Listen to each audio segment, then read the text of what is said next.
I'm starting the recording, and Jamila, you can start the meeting. Okay, thank you, Isha. A warm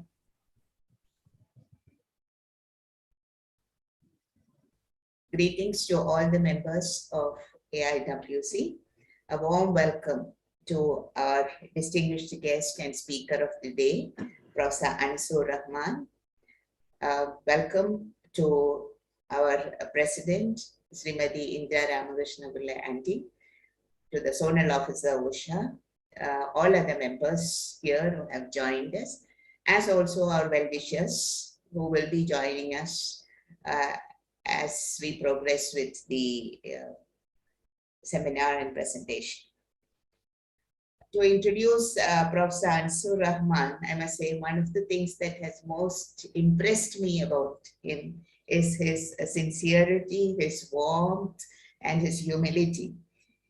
He is a professor of Jamia Millia Islamia, was the head of the Department of English. He was the registrar. He was a Shastri Fellow of the Canada government. He was a visiting research scholar of Purdue University, USA. And in the capacity of Secretary of Comparative Literature Association and a member of the English Language Advisory Board of Sahitya Academy. So a whole lot of distinctions actually crown him, many positions that he has occupied. But more than that, he is a great academician. I've heard him speak at many forums. He's a very popular and erudite speaker and has given lots of lectures, keynote addresses at various departments in various universities all over North India and even in South India. I had the pleasure of hosting him once here in Kerala University. Yes. So he is a distinguished and eminent academician who has in fact not retired even after his retirement. He has been keeping very active, giving lectures, and I've been following him on Facebook. His interest in Urdu poetry, his translations, his research. I must say we have today a very, very eminent speaker with us to give us a lecture on the traveling Gazal, mapping time and location.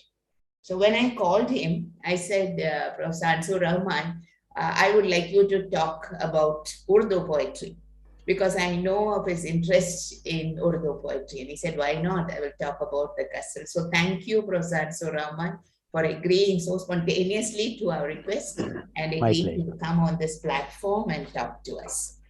Now, before we ask him to introduce to us the Gazal and mapping the location of the Gazal, I would also like to inform you that he has brought out an anthology of modern Urdu poetry in English translation, which he calls The Fire and the Rose. And on the anvil is an anthology of Urdu Ghazals in English translation from the late 16th century to the present times.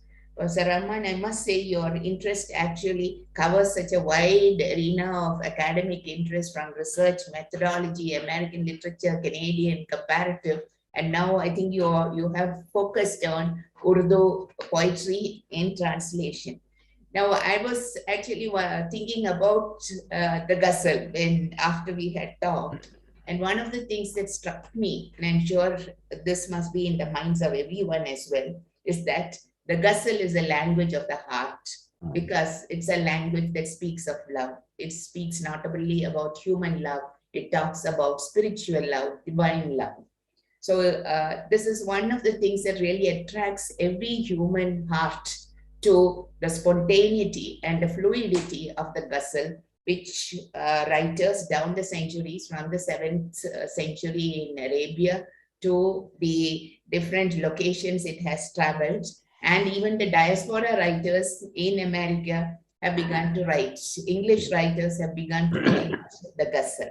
I would just like, before I hand over the mic to Professor Rehman, I would just like to quote a few lines from Aga Shahid Ali's work, where he talks about love. This is the way the poem goes. In a mansion once of love, I lit a chandelier of fire. I stood on a stair of water. I stood on a stair of fire. So how can you stand on a stair of water and a stair of fire and sing the song of love? So we Wonderful. are now going to hear Prof. Anisur Rehman tell us what the Ghazal is all about and how and why the Ghazal has suddenly become very prominent in the 21st century. And we know very well-known writers like Gazal have been writing and have really cut across generations to attract even young minds. So over to you, Anisur Rehman, for the presentation. Thank you very much, my old friend, Professor Jamila Begum. I say old friend because it's a long time, really. One looks back and sees it has been ages that we have known each other and known each other so very well as academics. My being there in your university and then after that in Delhi and other places. So that is great recalling and also being together wonderfully this evening. So let me begin by wishing you all a very good evening. And I must say that this is a wonderful platform which Professor Begum talked to me about a few days ago. And I readily agreed because one couldn't have said no. There is no question of saying that no to anyone, especially Professor Begum, who has been a friend for such a long time. When we discussed the topic, we zeroed down and we thought that probably we should be able to understand what the ghazal is basically, because it is one of the most popular forms of poetry, broadly speaking, and more especially of Persian, Urdu, and Arabic poetry. So that is what we finally thought that we shall be thinking about, trying to understand what a ghazal basically is. But you have been too kind to me by introducing and saying so many good words about me, saying so many good things about me that you have raised the expectations of participants here, dear participants here. So I'm not going to meet that expectation, but surely we will talk about it. And I'll try and say what ghazal basically is, what is its trajectory, how it begins and how it goes further in time and space, how it travels from place to place, what is its form like, and what are the basic features of ghazal, and how in different languages it has traveled from one place to another, places which one can't really imagine that it would have gone, but it has really gone and reached there and found its own kind of audience and readers. And in certain places, it found such a resounding success that many people started writing after it reached there. And they have their own tradition in their own lands and their own literary traditions that they have. So it's one of the one of the richest forms that one has known about as a student of literature. Because you think of any form, Ghazal is probably the only form which has reached many languages and many locations, but without any kind of a compromise in its quality and its appeal. It has appealed all the time. Professor Begum has just said that it has love being the basic theme. Yes, it is a basic theme, and especially love in two different ways, one earthly and the human love for each other, man-woman love, and the other, the same category, you have the divine love as well. So sometimes in a ghazal, it becomes very difficult because it has double meaning and it is great ambiguity, such a rich ambiguity that a particular couplet, which we know as sher, a particular sher is taken in both ways, that sometimes it appears to be about the lovers and the beloveds, but at the same time, the same sher, the same couplet, the same two lines also appear to be speaking to God. The poet seems to be speaking, or the protagonist seems to be speaking to God. So the God turns into a beloved and the beloved turns it. That is the magic that it creates really. And that's how it becomes so very popular. Let me go back in history, because if I say about the traveling ghazal, one must go back in history and start saying how it really started and how it went from place to place and from language to language and created its own tradition. The ghazal has its heritage in Arabia. It started from there, as you have very rightly said, late 16th century, towards the end of the 16th century, a little before that, and from there it starts, it travels. And that way, it is about 1500 years old now, a form which has traveled such a has had a long journey, and a journey of about 1500 years from the mid 16th century onwards. In Arabia, at that point of time, poetry was a communal activity. People used to get together and sit together and recite verses. What kind of verses? Verses in which they sang, they praised their masters. verses in which those who had gone out of their homes for mercantile reasons and they didn't come for a long time. So there were songs of separation and union, longing, separation, and after that, the desire. So it started that particularly. Poetry was a communal activity, as I said. It represented praise, moral tracts, poems of moral tracts were written, lampooning was also there, boasting was there, these poems were written. It was aimed at engrossing the audience because it was a communal activity. So the poet wanted to engross the audience. And they engrossed the audience by writing qasidas, which in English translates into panegyric, a poem written in praise of someone. So the chieftains, so you can say the chieftains or the people who really commanded that society. So the poems were written in praise of those chieftains, but also at the same time, some lampooning was also done. Some poo-pooing was also done, and they had the Catholicity to also take it up, not without not by punishing the poet, but also appreciating the poet's ability to lampoon the person who was being addressed. So this is how it started. The poetry started. The praise of the patrons. That was the basic thing, the basic idea. And these were the pre-Islamic Bedouin tribes, as you must have heard about the Bedouin tribes in the pre-Islamic days. It represented those songs that were written. It represented romantic hankerings for the beloved lovers in separation. So the poets were very much enamored by this idea of how to write a poem and how to recite it in public about separation. The two people have separated and they're longing for each other and want to meet. The best of the poems were written on the pieces of linen. This is very interesting story. Best of the poems were written on the pieces of linen and suspended on the walls of Kaaba. You know that Kaaba is in Mecca. So on the walls of Kaaba, they were suspended on the walls of Kaaba, put there on linen. And they were known as muallaqat. Muallaqat is something which hangs, something which hangs. So they were hanging on the walls. So the poets who wrote some of the finest couplets, their couplets were written on the linen, pieces of linen in golden verse. They were known as the golden verse, and they were suspended on the walls against the walls of Kaaba. So they came to be known, actually, the historians wrote as the golden odes. So if you look at the history books, means literary history of Arabia, you will see that the origin of the Ghazal is in the golden odes that the poets wrote. And they were popular because the people used to visit the Kaaba, that place for worship. And there they used to see some of the finest poems written, two-line poems written. Ghazal, therefore, is traced in the golden odes, and it becomes a part of, a specimen of, a part of Arabic poetry to begin with. And it was, it became popular. It became popular with the time as they started writing about basically two themes. One was praising the chieftain. The other was writing poems, poems of separation. The poets, the lover and the beloveds have separated, and therefore the poems are written so that they could meet soon, and they were gaining popularity. From there, it travels and it goes into different directions. Reaches Spain first, in medieval Spain, and it was written, say, about in 1050. There was a poet who was born in 1058, who died in 1155. Moses bin Ezra. This is one of the major poets who wrote in medieval Spain, and he heard about this form, and therefore he started writing ghazals in the Hebrew language. So the first idea, the first step it takes from Arabic, it goes to Hebrew, in the Hebrew language. But also at the same time, in the Spain of those days, it was also written in Arabic. I'm just giving you the finest examples from different places. So it starts from Arabia towards the end of the 16th century, mid-16th century onwards, and then travels forth. And after a long time, it reaches beyond the borders or beyond the frontiers of Arabia. It reaches Spain, and ghazals are written first in Hebrew and then also in the Arabic language.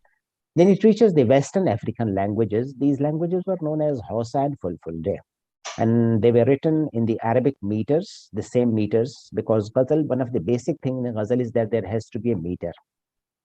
It is ghazal has 4, 5, 6, 7 couplets, which you know as a sher. Each couplet is known as a sher. So, ek sher, two sher, teen sher, char sher, panch sher. This is how it goes on. But at least 4 shares have to be there. In each sher, there has to be a meter. You cannot write beyond the meter. You cannot transgress the constraints of meter. So the meter has to be strictly followed. There has to be a rhyme, and there has to be also a rhythm. So for this rhyme, you have to create a catchword that you can say for the easy understanding. You have to have a catchword. So that catchword will be repeated again and again. And that will be a kind of a refrain which goes from place to place, from line to line. So the Arabic, you know it as the meter. So the Arabic meters were followed by the West African languages, Hausa and Fulfilled. From South Africa, from Spain and Africa, that is Western African languages, it comes to Persia. Now, after Arabia, Persia is the most important location that Ghazal has had till this day. So the first important, the great masters of Ghazal that you know of were in Arabic, and after that you have the great poets coming in Persia. Persian poets imitated the Ghazal form of the Arabic language, and that was the mid-8th century. In the mid-8th century, they followed this. It acquired its own identity in autonomous couplets. They use as matla. Matla is the first share of a ghazal is known as matla. I will tell you about the form of the ghazal a little later. Let me first tell you about the journey it has. In Persia, the poet was Abdullah Jafar Rudki, more popularly known as Rudki, a 9th century poet, and died in mid-10th century. So the first important ghazal writer. Then the second important ghazal writer, I'm only talking of the major ones. You all know about Rumi, that great mystic poet Rumi. So Rumi, and after that Hafiz. So if you think of the older generation of the Persian poets, you would come across three writers, three poets who wrote ghazal and who practiced ghazal and brought to its excellence, give that kind of excellence that you expect from any literary form. So you have Rudki on the first, and then you have Rumi, and then you have Hafiz.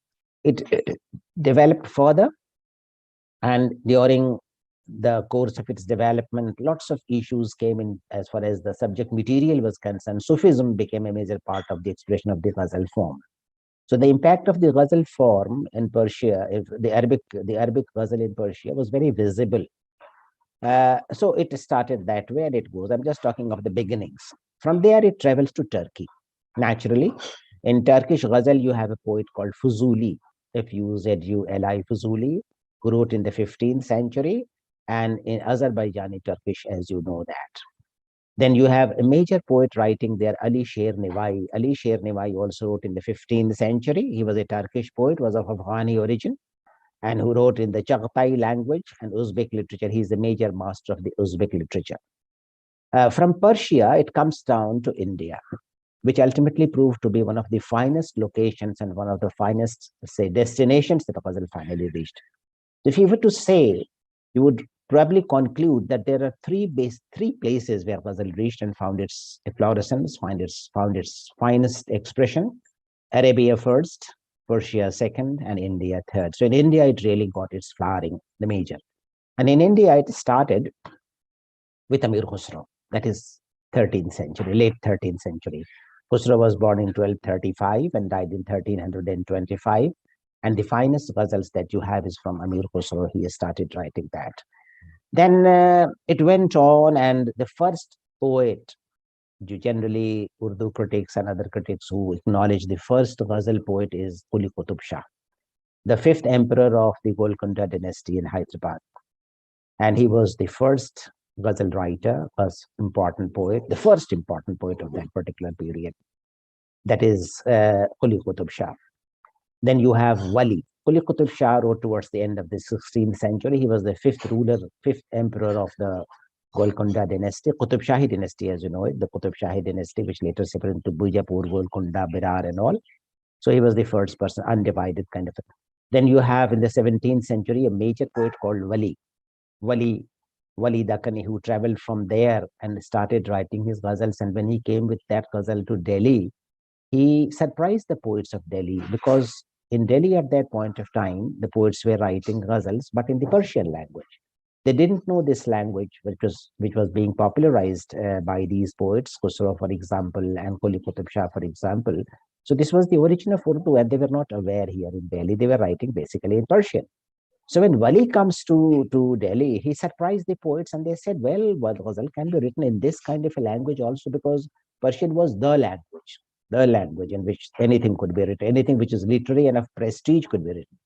Ghazal was being written in a language which was known then as Rekhta, and Rekhta was something which was didn't have the kind of magnanimity that a language, a classical language should have, didn't have the seriousness, didn't have any kind of a tradition.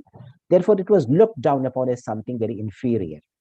So Wali surprised the poets in Delhi who were writing in Persian. They acknowledged that, well, this is a kind of a language in which something could be written, probably a ghazal could be written in this language. So it started that way. So 17th century, so 16th century, you have the first major poet who has a complete divan. Divan is a complete is a collection of ghazals in which you write from the first alphabet alif to go to years, like in English from A to Z. So a ghazal that ends on that particular radif from A to Z. So the first poet to practice this form was Quli Qutb Shah, the fifth ruler of the Qutb Shahi dynasty, 16th century. So remember, from there it goes to Wali, the 17th century, and then it comes to, I'm talking of the major poets, it comes to Mir Taqi Mir, who is supposed to be the master. To many poets, to many critics, he's greater than Ghalib. Some consider Ghalib is a greater poet, but that is not a question here. We are not talking about that. Mir, definitely, I would personally rate Mir as the greatest of all the poets who ever wrote in the Urdu language. Mir wrote in the 18th century. Something that you know as Urdu was named only towards the end of the 18th century. Before that, it was named known as Rekhta first, and Dakkani, it was known as Dakkani, the same language that is went from place to place and developed. And Ghazal was going on along with that. So it was known as Rekhta, it was known as Dakkani, it was known as Gujri because it comes to Gujarat, it was known as Hindavi, and finally it was also known as Hindi, and finally it came to be known as Urdu. This name Urdu, in which this ghazal was written, came towards this name was given to it in the towards the end of the 18th century. And Mir was a major proponent of Rekhta poems, that is the Rekhta ghazal, because he himself was taking pride in the kind of language he had discovered to write this form of language for this form of poetry. So if you look at the hallmarks, the major poets, you start from Quli Qutb Shah, 16th century, Wali, 17th century, Mir Taqi Mir, 18th century, and Ghalib in the 19th century. The great master, Ghalib in the 19th century. That was the decline of the Mughal emperor at that point of time. He was also associated with the Mughal court, Bahadur Shah Zafar. That was the end of the great regime. And after that, you come to the modern age, when you have Iqbal, when you have Firaq Gorakhpuri, when you have Faiz Ahmad Faiz. Everyone knows about Faiz because he has been very popular writing these poems that you have been speaking about these days, especially in political climate. Faiz Ahmad Faiz, Nasir Kazmi, you have Rajendra Mani Banchanda, you have Shahriyar, you have Nida Fazli, and lots of poets who are here in India and Pakistan who have been writing it. So speaking precisely, you have starting from Arabia, coming to Persia. I'm talking of the major marks, then coming to India. In India, it really had its footing, a very, very strong footing that it had. Strangely, importantly enough, Ghazal has also reached outside the Urdu language. Today, it's being written in Hindi, also in Gujarati, in Marathi, in Punjabi, in Kashmiri, and other languages of India. But you will find Hindi ghazal very popular, getting very popular these days. In Gujarati also it's being written. In Marathi also you have ghazals. So in the Indian subcontinent, it assumes it acquires its own popularity. Even free verse has been tried, but that has not succeeded because ghazal has a very definite form. Now, let me tell you about, this was the very brief journey that I was trying to give you, how its location and how it traveled from one place. Now, tell me about the very form of ghazal. What is the form of ghazal and what are the features, essential features of ghazal? Ghazal is a collection of couplets. And you know, couplets, 2 lines. And a couplet is known as a sher. The first sher of that ghazal is known as matla, M-A-T-L-A, matla. And the last sher of that ghazal, usually you have 5 couplets, but it can be 6, 7, 8, 9, 10, whatever. That number is not limited, but usually we have minimum 5, and then you can go to any number. Usually people write 7 or 8 couplets or 9 couplets or 10 couplets in a ghazal. So the first one, in which you have both the qafiya and the radif, I'll tell you about that, the scheme of the meter scheme. So it's known as matla. And the last couplet, the last sher is known as maqta, M-A-Q-T-A. Now, maqta is that couplet, is that sher in which the poet uses his name, his pen name. And then you have, this is the beginning, this is the matla is the beginning, the first sher, maqta is the last sher. And then the ghazal follows a metrical pattern. which is known as behr, B-E-H-R, behr. There has to be a behr. Behr in English, you can say, is meter. So ghazal must be written. If you choose one particular meter, you have to write in the same meter throughout. There cannot be any variation in that. This brings in a lot of musicality because the same meter throughout. Each line must follow that meter, the same rhyme scheme and the same rhythm. So when the rhyme scheme is followed, naturally the rhythm will appear. Rhythm becomes a part and parcel of it without laboring on that, because you are following a meter and you are following a rhyme scheme. And if you follow a rhyme scheme, the rhythm emerges out of it. I will give you some examples. So what is it known as? This meter has, if you look at the meter, you have a qafiya and you have a radif. What is this qafiya? A, B, A, C, A, D, A. That is how it proceeds. I'll give you an example. Dil nada tujhe hua kya hai? This is Ghalib. Dil nada tujhe hua kya hai? Aakhir is dard ki dawa kya hai? Now you have in the first couplet, hua kya hai? Kya hai is radif. Now this kya hai will be repeated throughout in all the 7-8 shades that this ghazal has. But then before that radif, there is one particular expression which I used just now that is known as qafiya. Qafiya will keep varying, but will follow the same the same rhyme scheme. For example, hua kya hai, dawa kya hai, liya kya hai, diya kya hai, suna kya hai, ada kya, etc. So suna, diya, liya, kiya, hua, nawa, ada, etc., etc. You see the same sound impact is there. It doesn't vary. And the last expression is kya hai, kya hai, kya hai, kya hai. So there is an amazement. Dil nada tujhe hua kya is asking. Ghalib is asking, oh my dear heart, what has happened to you? Aakhir is dard ki dawa kya? Is there any treatment? Can I do something for you? Can you be cured if at all? Dear heart, why are you so ailing? So this is the first shade. Then says, hum hai mushtaq aur wo bezar. I'm so very curious, and she, allow me to say she, because of course, talking to beloved, the lady love, hum hai mushtaq, I'm curious, but she's not, she's indifferent to me. Wo bezar, she's indifferent to me. She's rather tired of me. Ya ilahi, majra, oh God, what is this? Majra means, what is this that has happened? So here also you have majra kya. Majra means what has happened? What is the matter? What's the scheme? What's the problem? What's the issue? Kya hai? So there is a question, there is an amazement, there is a surprise, there is a statement, assertive statement. This goes on. So this is qafiya and this is radif. Radif is the last expression which doesn't vary. Kya hai will remain. And before that, the penultimate you should say is qafiya. Qafiya will be kya, diya, suna, kiya, diya. It will vary from ghazal to ghazal. So the poet has to choose his own qafiya, has to choose his own radif, and then he will find that very well expressed in the language. Now, another feature of the ghazal is this, that suppose you have 5 or 6 or 7 or 8 shades in a ghazal, each shade will have a unit of idea, independent, not associated with the other. This is the most striking thing of the ghazal. Each couplet, each shade will stand for one idea.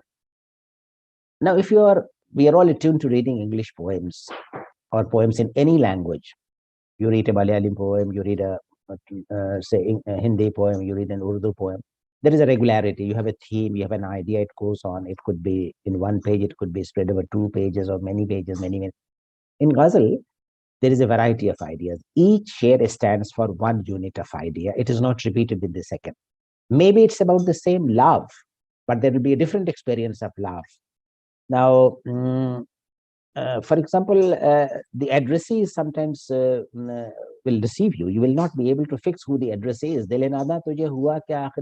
So there is a pain. Then in the second share, Ghalib says, Hum hai mushtaq aur wo bezar. This could be for the beloved, this could be for the God as well, because there is a layer of meaning that goes on. So the important idea is that there is one idea that each of these couplets would maintain throughout, and it will not be regular, it will not be associated with the other. So each couplet, each shade will be independent of the other. The next quality is that the ghazal is not titled. There is no title in a ghazal. A ghazal is a ghazal. There is no title here. We know that in English it has been practiced, especially in the recent times. Lots of English poets are writing. They're very wrongly putting titles in their ghazals, which is not at all the case. In ghazal, there is no title. It is simply a ghazal. There are couplets there are shades there, and you read this. So if you look at this meter, If you look at this kafiya, so what happens that all the ghazal will be in the same form. This will be the size. It will be, if the meter is short, this will be the size on the page. If the meter is long, then it will be bigger, but it will be contained on a page and it will have a visual entity. So the form is very well defined. All the lines will fall in a meter, in a pattern. It will create a picture. It will create a hieroglyph, a design. Because the meter is the same, therefore the line length will be the same. So the first line will match with the second in the second couplet, second share. That first line will match with the second line. In the third couplet also, the first line will match with the second, meter wise, that is form wise, also kafiya wise, also radif wise. Therefore, visually it will look of the same size. That is one of the beauty, that is the visual beauty that you have, that the Ghazal has. It is not titled, it follows the visual entity. There is a measured structural representation, measured structure.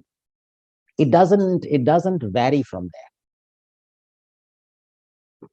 In other words, you can say it's a miniature on a canvas. There is a canvas, and the Ghazal is like a miniature on that canvas. The modern Ghazal, earlier there is an impression, and it's a very wrong impression that generally people have, that Ghazal is all about love, romantic love, lover and beloved, about flesh, about a meeting and separation, about hankering. This is not true. Ghazal takes care of everything that you experience in your day, in and out. All kinds of experiences are there that you come across. These are the experiences that life brings you to, that you face, and therefore every experience of life is a subject of Ghazal. But it has been wrongly supposed that Ghazal is all about love and about hankering and about passion and about separation and about union. This is not the case. There are certain persona in the Ghazal. I will talk about who are the people who populate this world of Ghazal. You have this Ashik, the lover. Ashik is one of the prime characters in the Ghazal that you will come across, known as Ashik, one who loves, lover. Then this lover has a Mashuk, beloved. Now this lover and the beloved are human beings on the one hand. They are also the man and the God on the other hand. So this love is both human love as well as divine love. You have both kinds of love here. Sometimes it becomes very difficult to say that this is the poetry of pain and love and suffering, love and say union and separation.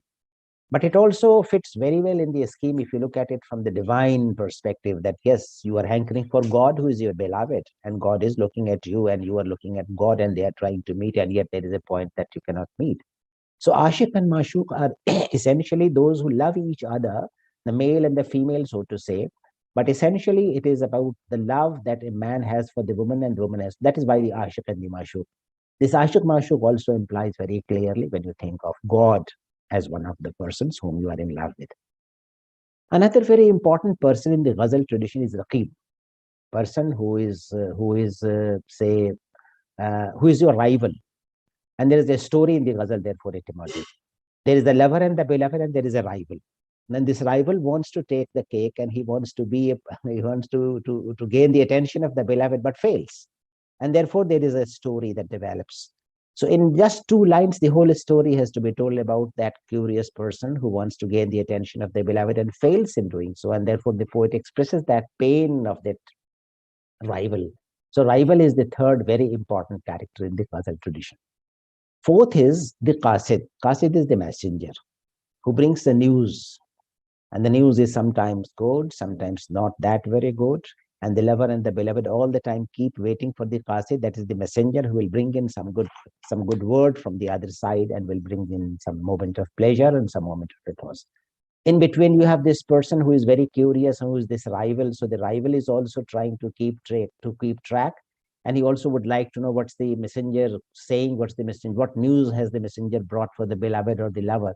So this is how the whole story of love starts spinning forth, that you have the lover, you have the beloved, you have this curious rival, and then you have this raqib, then you have this messenger.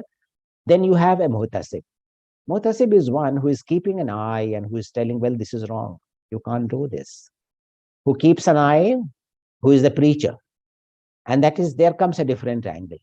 The moment the preacher enters, the whole scenario changes.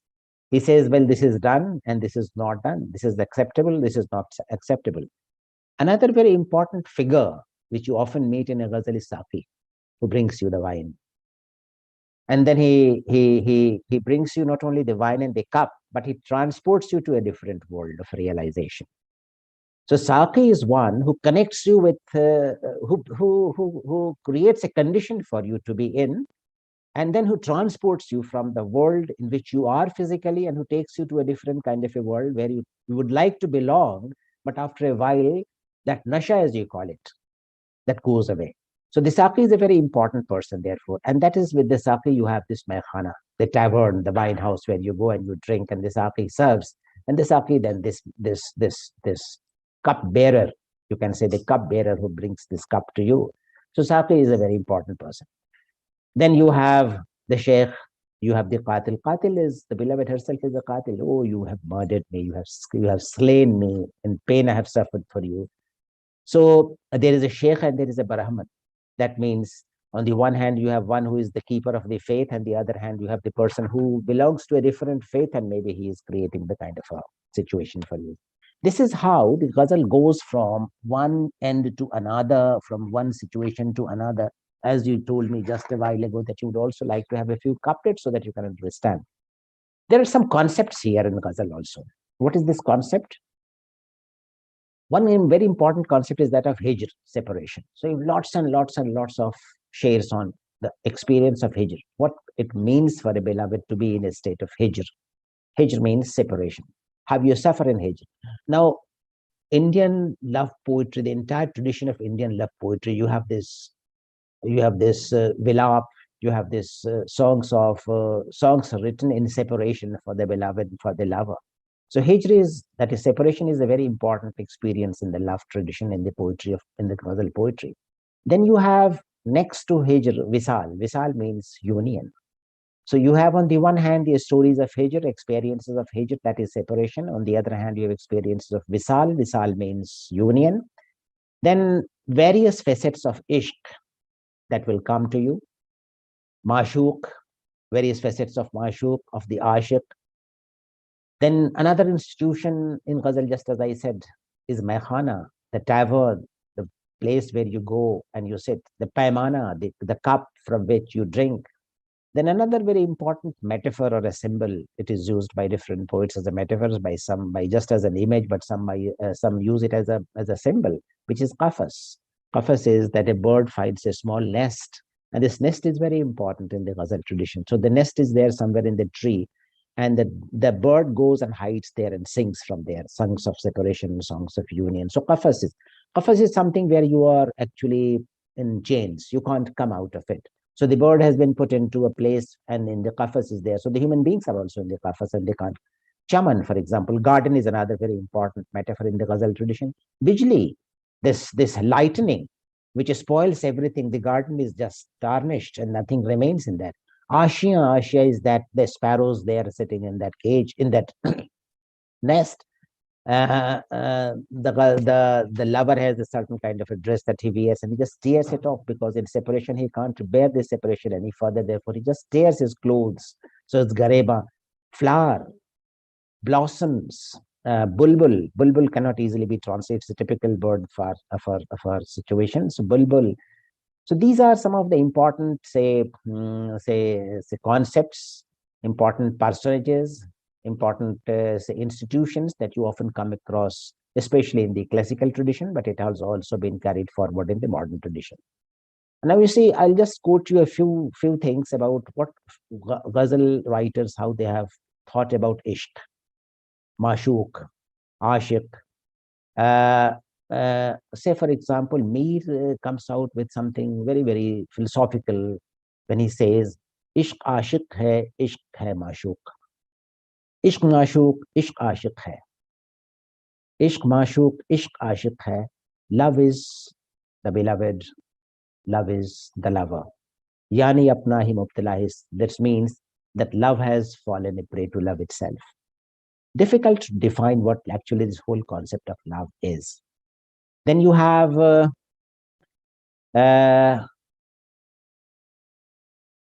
say, I talked about Visal. Say, for example, Musafi says, Khab tha ya khayal tha, kya tha? I don't know what I had, what kind of an experience I had. Was this a dream, or was this just a passing thought? ख्वाब था या ख्याल था, क्या था?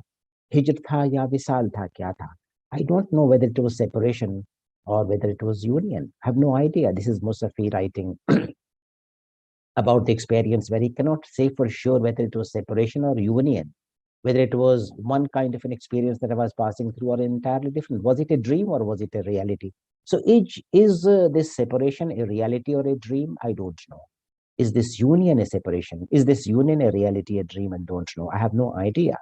Then you have, say, uh, unique experiences of love are brought forth. For example, I quote a share from Firaq Gorakhpuri, one of the modernists, great modernist of Gazal, says, Zara visal ke baad aina to dekh hai dost. Visal means union.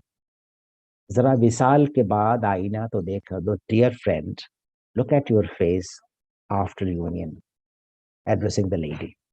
We have met in bed a while ago. Now look at your face. Now look at your face. Look in the mirror, into the mirror. Zara visal means union. Zara visal ke baad aina to dekha dost. Tere jamal ki dushizgi nikhar hai. The beauty that we have got has got a new resplendence after this union. So this union between man and woman brings a unique joy into the face of the beloved. And the lover says, now go and look yourself into the mirror and you will find you are a different you. You're not the same one who had met me before union. So after union, you have become very different. You are a different woman today after as you look. So your face really has a new blossom, has a new, a new resplendence, new light, and something emanates from your face which tells me that, well, this is a different one. Say, qafas, I said, is a very important example. Say, qafas mein, this is Ghalib. Qafas mein mujhse rudade chaman kehte na dar hum tak. Don't be afraid telling me your story while you were in the cage. Dear bird, don't be afraid. Tell me your story. गिरी थी जिस पे कल बिजली, वो तेरा आशियां क्यों, वो मेरा आशियां क्यों हो? The lightning struck last night.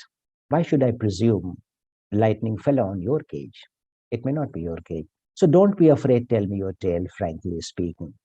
Now, see how far it works and how many ways it works. And this is how you see how and how why Ghazal is so popular.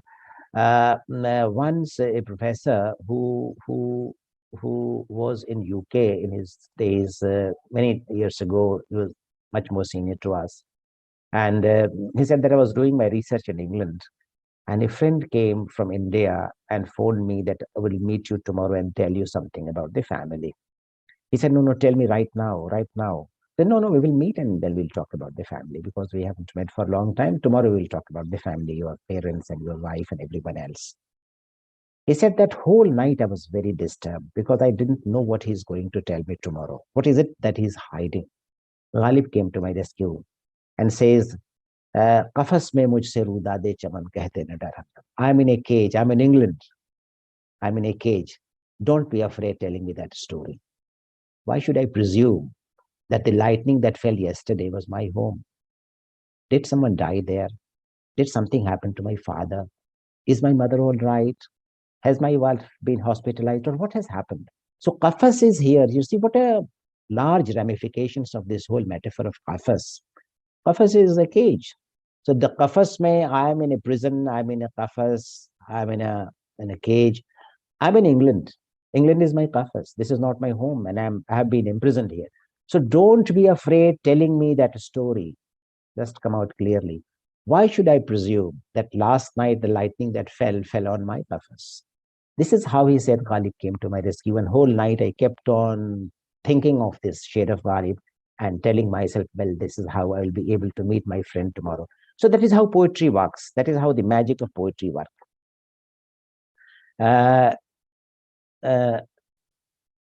Lots of things are there to talk about. Say, Ghazal, the way it developed in Urdu, and it also didn't get all the time a very, say, hospitable atmosphere.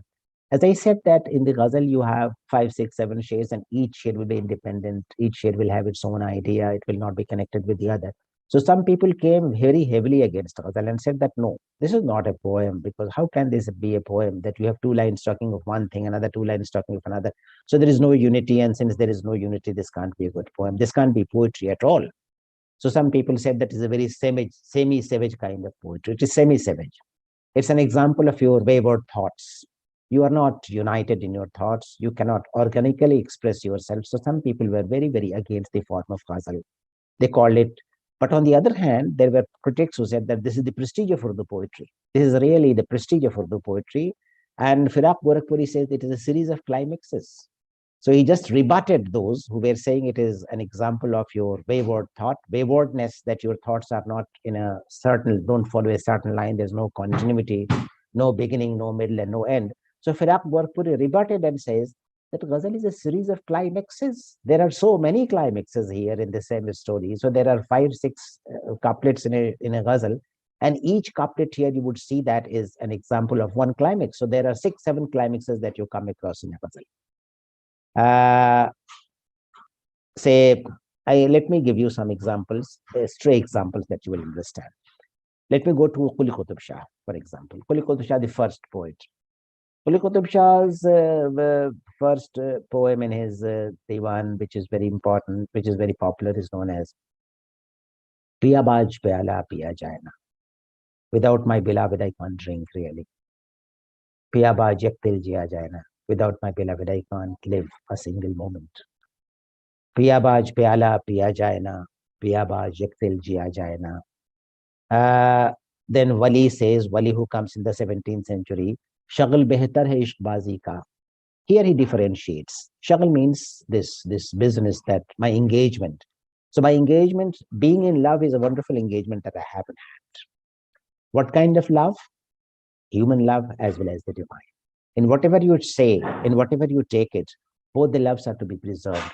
Shagl behtar hai ishqbazi ka. Kya haqiqi ka? Means the divine.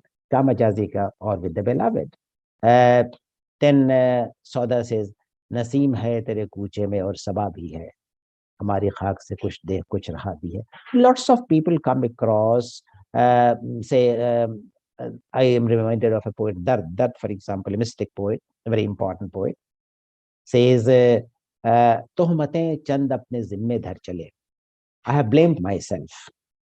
Quite a few blames I have brought to myself. Kis liye, jis liye aaye the, so hum kar chale. Something which I came for, well, I have done that.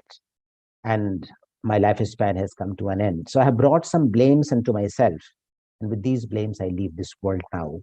Let this world be happy after I go away. So this is how, in another couplet, Insha says, Kamar baandhe hue chalne ko yahan sab yaar baithe. Each of us, each one of the companions that I have, everyone is ready to leave. Bahut aage gaye. Many have already left. They have fared forward. Rest, who are here, will leave in a moment's time.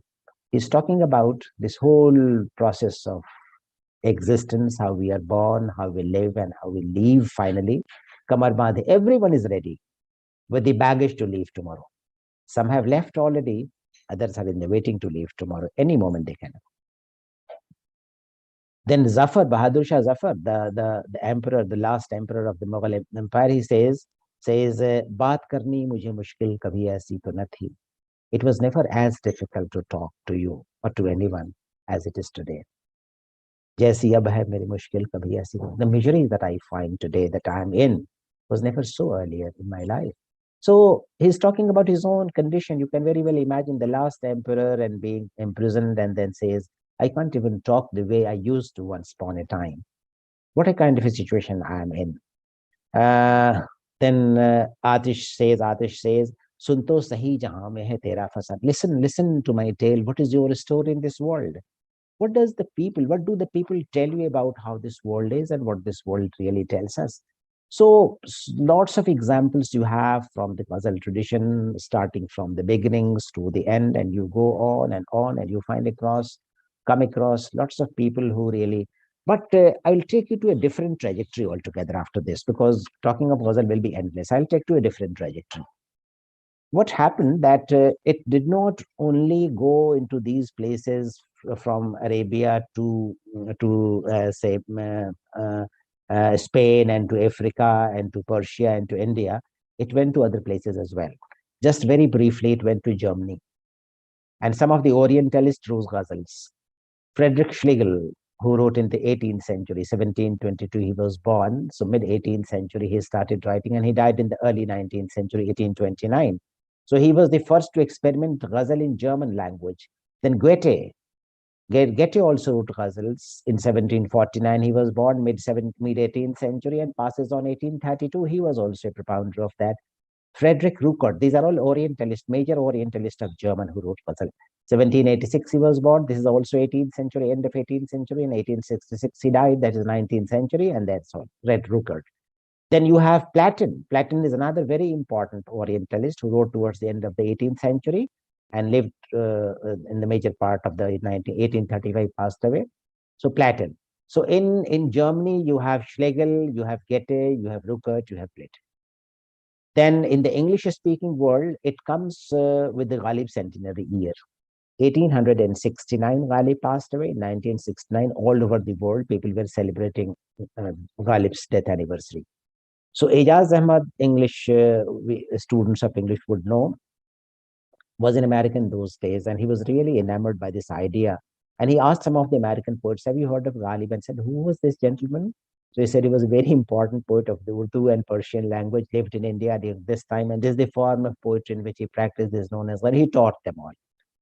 And 7, 8 poets he invited to write ghazals. He taught them what is a ghazal, and he taught them. After teaching it, they started. One of the poets, a very important poet in that category, was Adrienne Rich. And she was fascinated by this whole experiment in ghazal. And she said that I feverishly wrote ghazals. This is how she said. I feverishly wrote ghazals because this was a challenge to me. There were only 2 lines available to me. I have been so far writing my poems in which there are 10, 20, 50 lines. But here is a form of poetry in which there are only 2 lines available to me. There's no third line. It can't be said in 1 line or in 3 lines, only in 2 lines. So she said, I took it as a challenge and experienced it. And she published, Ejaz Ahmad brought all these American poets, 7, 8 of them together, and he published that book called Ghazals of Ghalib. And if you read it, it's a very interesting experiment. These are all very, not at all successful experiments, because the form of ghazal is totally distorted there. They didn't understand what it was. But it's a very interesting experiment. They were trying to write in 2 lines. Only 2 lines were available. Some have done in 3 to 4 lines, but that hasn't really worked. From there, it goes to various places. Adrienne Rich, and then you have John Hollander. Then you have Robert Bly in Canada. In Canada, you have Jim Harrison, who wrote ghazals. Then you have lots of poems. John Thompson is there in Canada. It reaches Australia even. And in Australia, you have a major poet who wrote ghazal, that is Judith Wright. And finally, it was Agha Shahid Ali, whom you quoted, Professor Begum, just a while ago. Agha Shahid Ali was the one who was watching entire development all through. And then he said that let this be told to people that what this ghazal actually means and how it can be written. Therefore, he taught many of them the technical part of ghazal. And finally, he brought out an anthology. Actually, this anthology was brought after his death. That is Ravishing Disunities. He called it Ravishing Disunities, real ghazals in English. And he brought together a good number of American, British, and Indian poets where they have tried to write ghazals in the way it should be written. There are variations, of course, but Agha Shahid Ali in Ravishing Disunities brought the poets together and told them this is how you can write a ghazal. And he really brought some authenticity to this form. Today, it is being written by lots of people in India and elsewhere, but not many, I would say, and with all reservations, I would say, that not many have been able to understand the constraints of this form. They take liberties with kafiya and radif, as I said earlier, with the meter, as I said earlier, the line length, because all the syllables have to be counted. And the same syllable, say, number, the same line length has to be there. The kafiya has to be there. The end rhyme has to be there. So most of them have not been able to do it. But on the whole, you can say ghazal is a literary curiosity. It has been challenging poets through ages, especially in the languages other than Arabic, Persian, because Arabic, Persian, and Urdu people know the very temperament of ghazal and they can very well negotiate with this. But others have been trying to experiment with the richness of this form. It caught the attention of people in all over the world because of the richness of this form, because of the great curiosity that it infused into the readers. Great appeal to that this form has the master practitioners, Ghalib, for example, Rumi, for example, Hafiz, for example, Faz, and others. So this was also a kind of so they were the icons, and the readers were many much after the icons thought that this is how probably the best of the poems could be written. It was a desire to establish oneself in a different language, trying to negotiate with a different kind of experience, write a different ghazal altogether. So ghazal has gone from place to place, from language to language. Geographically, it has traveled so much. It has reached to different languages, different hands, and people today are writing in English, especially. And lots of people, if you go to the journals, and you will find ghazals there now appearing more frequently than before. On Facebook, people have been writing ghazals, but you would see that most of them do not fall in the pattern that really ghazal demands. Ghazal demands very strict adherence to a form. The form which is dictated by a meter, the meter which has a selected, counted number of syllables, the line length has to be same, the rhyme pattern has to be same. So that most of them have not been able to appreciate. But the most interesting fact is this, that this is a form which has challenged human imagination a lot. And it has become most popular, the reason being that it is very musical. And that is why it has been sung. And you have the whole school of ghazal singing. So you have wonderful singers in India and Pakistan who have been singing, and who have been, even those who don't understand what is ghazal is, they enjoy listening to the ghazal. Even if you don't understand the language, you enjoy the rhythm, because there is a defined form, there is a defined meter, because there is a defined kafi and a radif. Therefore, it appeals to your eye, to your ears. And when you look at the page, it appeals to your eyes as well, because there is a defined form, there is a hieroglyph, there is a picture as if appearing in the middle of the page. So it appeals to you visually and auditorily. So it makes great sense to the listener. And it has acquired in the hands of the modern poets, it acquired a great variety. Lots of people are writing in a way that you never expected them, the ghazal to be written in. So this is how it has come up now, and it is challenging the poets each and every day, and new experiences are being brought forth, and it's a journey which will never come to an end, as I understand it. Ghazal is something which is in progress. It is in the workshop of each poet that one tries one's hand upon. So that I thought, some of the stray thoughts that I thought would be sharing, because one cannot go deeper into it, since I thought that let this be more of an introductory kind of a talk, so that you can understand what this form is, and what is there as a subject matter, and what are the principles that one follows while writing it. Thank you, Professor Begum. If I have taken more time, please forgive me for that. Thank you, Prof. Rehman. That was a very informative and interesting presentation of the Gazal. And I must say that it was so erudite. There was so much of information that you gave us in such a short time. Thank you so much for being with us on this platform and sharing your knowledge with us. And with that photograph at the back of you, I was reminded of the kind of diagrammatical representation you were trying to draw. This is Thank you so much. We will now go to the participants, and anyone who would like to most welcome. Share their views, please do that. But before that, I would just read out to you some of the comments that we have here. Yes, please. I haven't seen Mr. Parit Baba Khan has said, very nice presentation.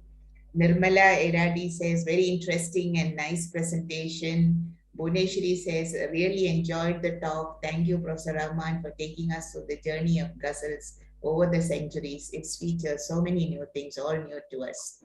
When we talk of ghazal, just relate to persons like Javed Akhtar or singers like Ghulam Ali, Jagdip Singh, Chitra Singh, Pankaj, Udas, and so on. It all transports us to another world. Mostly I find of melancholy. Thank you for educating us and looking at ghazals from a different perspective. So these are some of the comments in the chat box. If you would like to respond to any of them, I did not mention one thing, because I thought that will be another that would have taken more time. The one that you mentioned, the book that you mentioned that I was doing, is published by HarperCollins. It's an anthology of ghazals in English translation, which is known as Hazaro Khwahish Aisi, 1,000 Desires Like This. and wonderful. It was published 2 years ago by HarperCollins, and it is an anthology. It's a collection of ghazals from Quli Qutb Shah, late 16th century to now. And I have selected 65 most representative poets of the language, and I have translated 2 ghazals from each of these poets, 65 poets. And there is an intro to each poet. There is a long intro before that when the book starts. And then I have divided it to different ages, and each age has an intro. Yeah, we all look forward to seeing it. Yeah, so that is very much there. That book has been very well received, and it's an anthology of ghazals only, starting from Quli Qutb Shah to now. And all canonical voices have been put together. 65 poets out of 500 years. It was a work that I did with great love and passion, and it received a very good response from different quarters. Congratulations. A sequel to that would be coming later, sometime next year. That is Nazm, which is a regular poem in which you have the variety of poems that you come across. Anyone else would like to ask something? Please unmute and ask. Yes. I would like to ask Mr. Rehman. Yes. What is the name of that book in which you have collected the ghazals from 65? That is known as Hazaron Khwahishein Aisi. Har khwahish pe dam nikle. That is, yes. Let me show you that book. I will give you just 1 minute. Okay. The song is by Jagjit Singh Ji, no? The Hazaron Khwahish. Yeah, we have all listened to music, but never been really aware of this strict metrical form that the ghazals follow and the couplets that are used.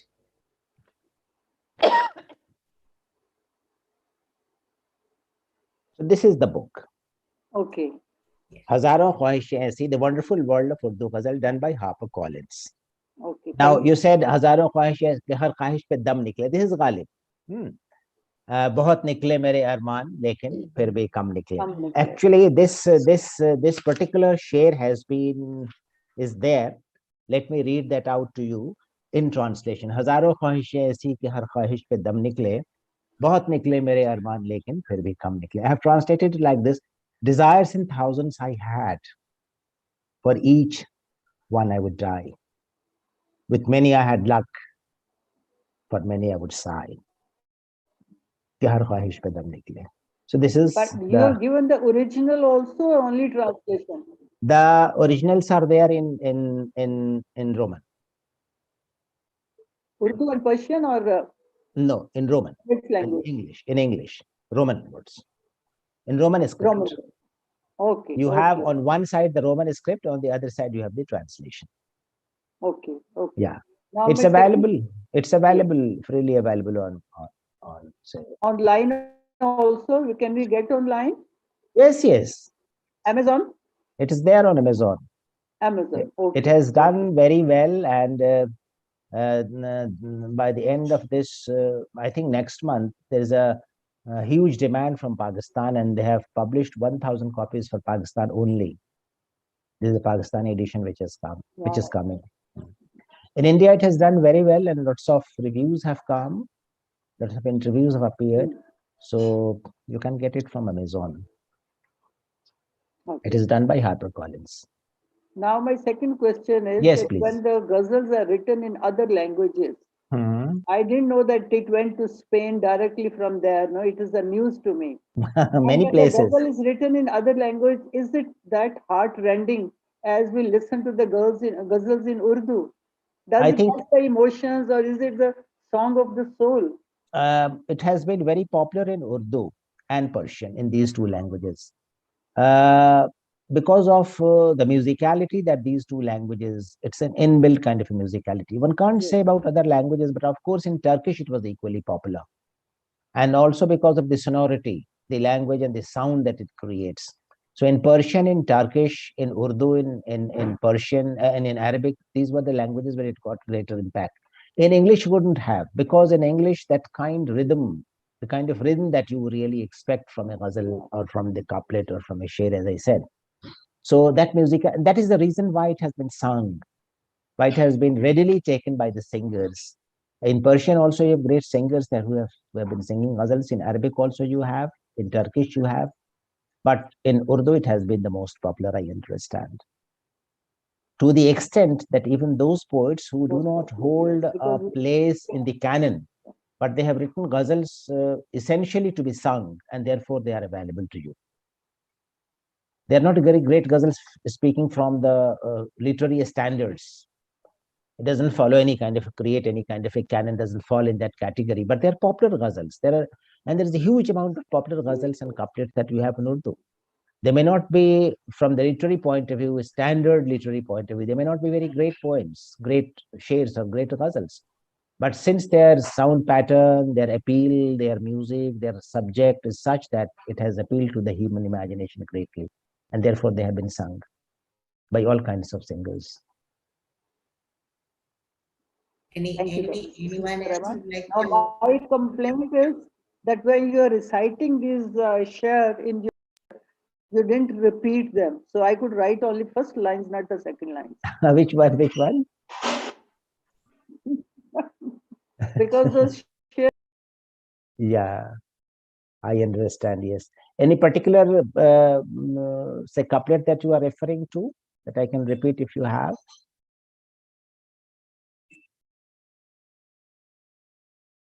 Are you referring to any particular share or a poet? I think she has lost connection. I know. You are muted. ख्वाब था या ख्याल था. हाँ, ख्वाब था या ख्याल था, हिज्र था या विसाल था, क्या था? Sorry? Hijr, separation. Hijr tha ya visal tha, kya tha? Means, was this separation or was this union? I don't know. Khwab tha ya khayal tha, kya tha? Was this a dream? I don't know. If it was a reality, I'm not aware. So whether it was a dream or a reality, I don't know. Whether it was union or separation, I don't know. This is the highest point of super consciousness. When the difference between or the distinction between separation and union is lost.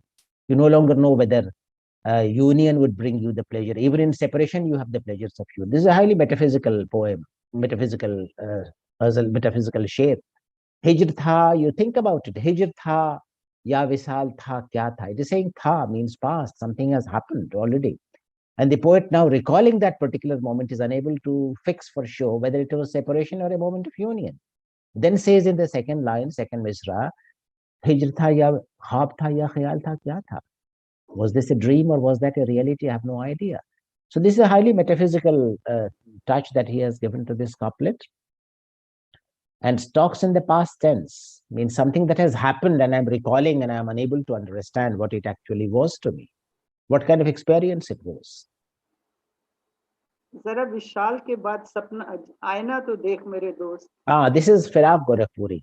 Zara visal ke baad aina to dekh hai dost. Look at your face after union, after we have met. Tere jamal ki doshizgi nikhar aayi. Doshiza means the prime of youth.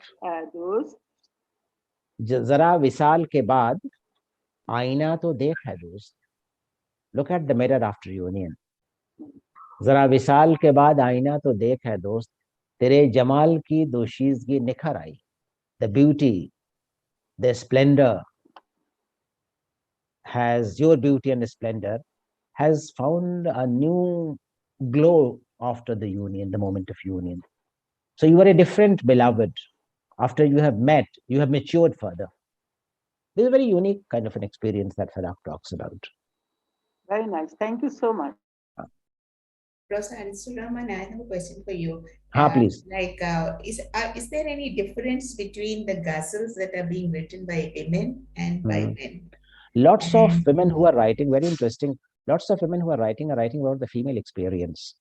And we have a good number of women women poets who have written ghazal. Mehlaka Bai Chanda was the first woman writer who wrote ghazals, and there you have the same experience of the womanhood. Today we talk of feminism, and that has been there since ages. The only problem was that in other Indian literatures as well, women were not given the kind of status that men writers had. They wrote in privacy. They didn't, like for example, even in England, Emily Bronte and others, say Emily Dickinson and others, they were not known. They wrote privately, and they didn't sell. They didn't show it out because there was some kind of inhibition. So here also, lots of women who wrote or who had the inspiration or who had the inclination or the power to write, they were shy or they were either stopped or they were shy. But later it so happened that started writing and getting published. So even in those days, you have those experience of the women's say suffering, pains, and pleasures. And today's women poets who are writing of the same kind of experience of liberation, for example. But is it being retrieved, like many of those, like it might have gone under the carpet, like and it is being retrieved. Yes, it is being retrieved.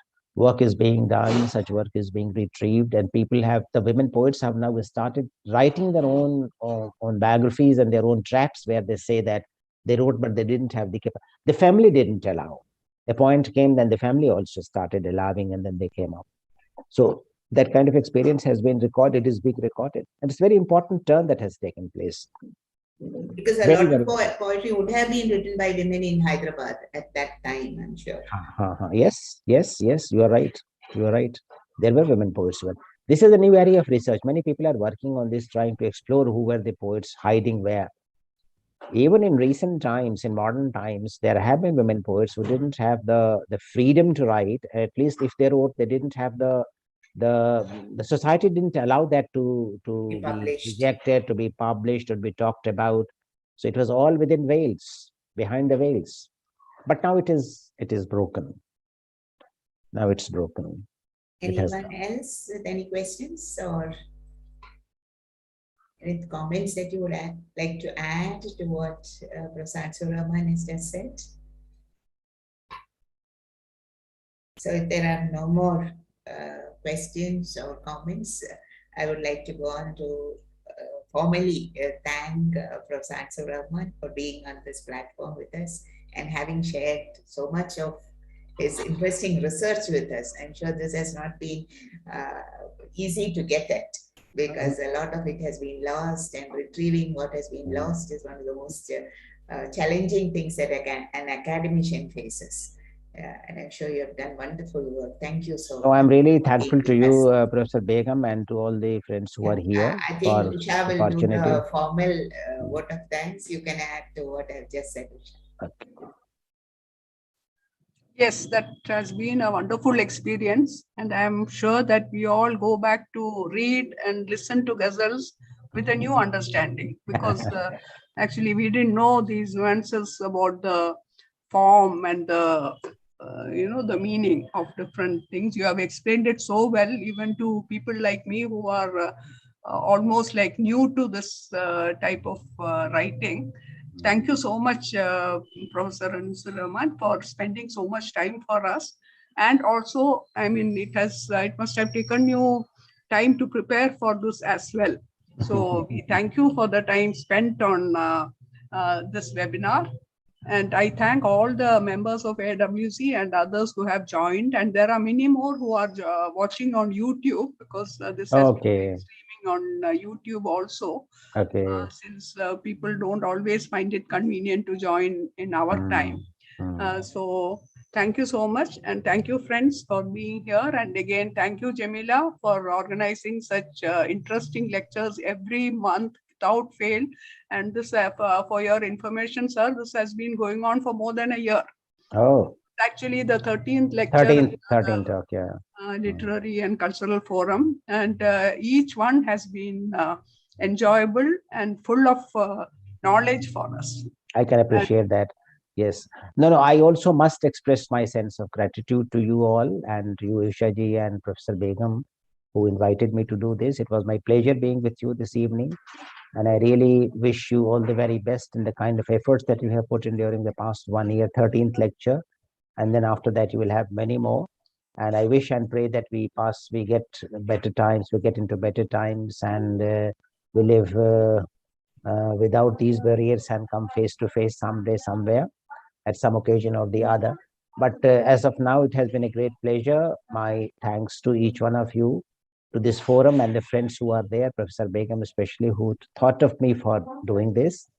And I'm really obliged and very thankful to each one of you. Thank you so Yes, much. sir. Thank you so Thank you, much. and thank you all, friends. So I Thank think you. we'll end the meeting here. Thank you, sir. Thank you, and good day. Good day.